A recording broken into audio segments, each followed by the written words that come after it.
Bem-vindos ao Full Stack Tech. Se você gosta de análises diretas sobre tecnologia e IA, já deixe seu like e se inscreva no canal. Olha só, o Borrow Checker do Rust. Sabe, poucas coisas no mundo da programação dividem tanto as opiniões. Para alguns, é uma barreira frustrante. Para outros, é o pilar que torna o Rust incrivelmente seguro e performático. Então, por que ele é tão temido e, ao mesmo tempo, tão amado? Vamos investigar. Para a gente entender essa história direito, vamos quebrar o assunto em 5 pontos-chave. A gente vai começar pela raiz da questão, o problema que ele foi criado para resolver. Então, primeiro ponto, o problema fundamental da segurança de memória. Para entender o Borrow Checker, a gente precisa primeiro entender contra o que ele luta. Pensa bem, historicamente, gerenciar a memória sempre foi uma escolha difícil. De um lado, você tem linguagens como Java e Python, com o Garbage Collector. É mais fácil, ele limpa a bagunça para você, mas cobra um preço na performance em tempo de execução. Do outro lado, temos C e C++, que te dão controle total e velocidade máxima, mas o risco de erro de segurança gravíssimos é todo seu. O Rust olhou para isso e propôs um terceiro caminho. E nesses casos de gerenciamento manual, o maior perigo são os dangling pointers. Basicamente, são ponteiros que apontam para um lugar na memória que já foi liberado. Quando o programa tenta usar esse ponteiro, acontece o famoso use after free, que não é só um bug, é uma das vulnerabilidades de segurança mais perigosas que existem. Esse erro na tela é o exemplo clássico, tentar acessar um ponteiro que não aponta para lugar nenhum. E a solução do Rust para esse caos todo foi uma virada de chave. Em vez de esperar o problema acontecer em tempo de execução, a segurança é garantida em tempo de compilação. Os erros são pegos antes mesmo do código rodar. A base dessa solução é o conceito de ownership, ou posse. A regra é bem direta. Cada valor no código tem um único dono. E quando esse dono sai de escopo, a memória é liberada. Simples assim, de forma automática e imediata. Isso elimina a necessidade de um garbage collector e, por design, impede vazamentos de memória. Claro que nem sempre dá para sair transferindo a posse de tudo para todo lado, seria impraticável. Por isso, existe o borrowing, o empréstimo. Em vez de mover o valor, você cria uma referência a ele, permitindo que outras partes do código o acessem temporariamente sem tomar posse. E é exatamente aqui que o Borrow Checker entra em campo com suas 2 regras de ouro, que são a base de toda a segurança do Rust. Funciona assim: em qualquer momento você pode ter ou uma única referência mutável que permite alterar o dado, ou quantas referências imutáveis você quiser que só permitem a leitura. O ponto crucial, que nunca pode ser quebrado, é que você não pode ter os 2 ao mesmo tempo. Para quem vem de outras linguagens, se acostumar com essas regras pode parecer, no início, uma verdadeira briga com o compilador. Vamos ver um exemplo prático inspirado em um post do blog Educated Guesswork. Imagine um álbum de fotos. Você pega uma referência da primeira foto, cria uma versão menor dela e a adiciona ao álbum. Até aí, tudo bem, funciona.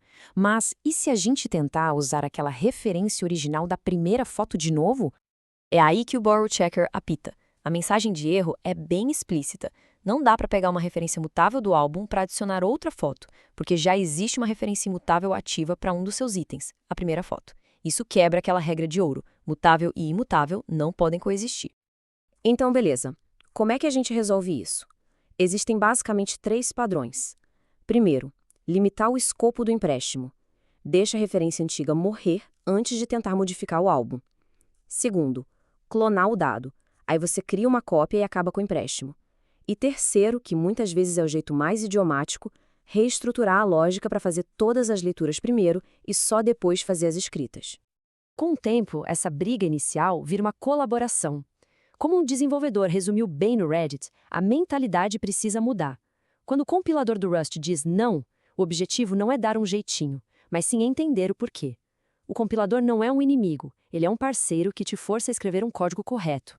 E quando você finalmente internaliza essa lógica, você desbloqueia a grande recompensa do Rust, a tal da concorrência sem medo, garantida pelo compilador. E aqui está o pulo do gato, a conexão genial. As mesmas regras que parecem restritivas em um código simples são, na verdade, o mecanismo que elimina uma categoria inteira de bugs em código concorrente. A proibição de misturar referências mutáveis e imutáveis é exatamente o que impede data races, aquele caos de múltiplas threads tentando acessar e modificar o mesmo dado ao mesmo tempo. Essa analogia aqui ilustra a ideia perfeitamente. O borrow checker funciona como um read-write lock, só que a verificação acontece em tempo de compilação e não de execução. Uma referência imutável é como uma trava de leitura, uma mutável, uma trava de escrita. O resultado é a segurança de um lock com custo zero de performance em tempo de execução. É literalmente segurança de graça. Falando em tirar projetos do papel, se você se inspira nessas inovações e quer criar seu próprio portfólio de tecnologia, um blog de IA, um site para o seu projeto, você vai precisar de uma boa hospedagem. Para isso, eu recomendo a Hostinger. É rápida, segura e tem um dos melhores custo-benefícios do mercado. Conseguimos um cupom exclusivo de 20% de desconto para os inscritos aqui do canal. É só acessar o link aqui na descrição ou apontar para o QR Code que está na tela. Mas ok, e nos cenários onde as regras precisam ser quebradas? Para programação de baixo nível ou para interagir com código em C, como o Rust lida com isso? O Rust oferece uma válvula de escape para esses casos, o bloco unsafe. Dentro desse bloco, o programador basicamente assume a responsabilidade e diz para o compilador: confia em mim, eu sei o que estou fazendo. Isso permite operações de baixo nível, como mexer com ponteiros brutos, que são proibidas no código seguro do Rust. Só que esse poder vem com uma responsabilidade imensa. Como um desenvolvedor comentou, navegar no código unsafe pode ser um desafio, porque evitar comportamento indefinido é um jogo de altas apostas, e a documentação nem sempre cobre tudo. Por isso, a recomendação da comunidade segue uma hierarquia bem clara. Primeiro, sempre tente resolver em Rust seguro. Se não der, a segunda opção é usar uma biblioteca externa, uma crate, que já encapsulou o código unsafe para você. E a regra de ouro: não tente escrever C++ em Rust. É fundamental abraçar o paradigma da linguagem para ser produtivo. No fim das contas, o borrow checker não é só uma feature. Ele é a representação do trade-off central do Rust. Ele exige um investimento inicial maior na curva de aprendizado. A recompensa, no entanto, é eliminar classes inteiras de bugs e ter uma base sólida para concorrência segura. A questão que fica para cada projeto é: essa rigidez do compilador é o preço justo a se pagar pela segurança e performance que ele oferece? Obrigado por assistir ao vídeo de hoje. Se esse vídeo te ajudou, não se esqueça de deixar o like e se inscrever para não perder a próxima análise. Até a próxima!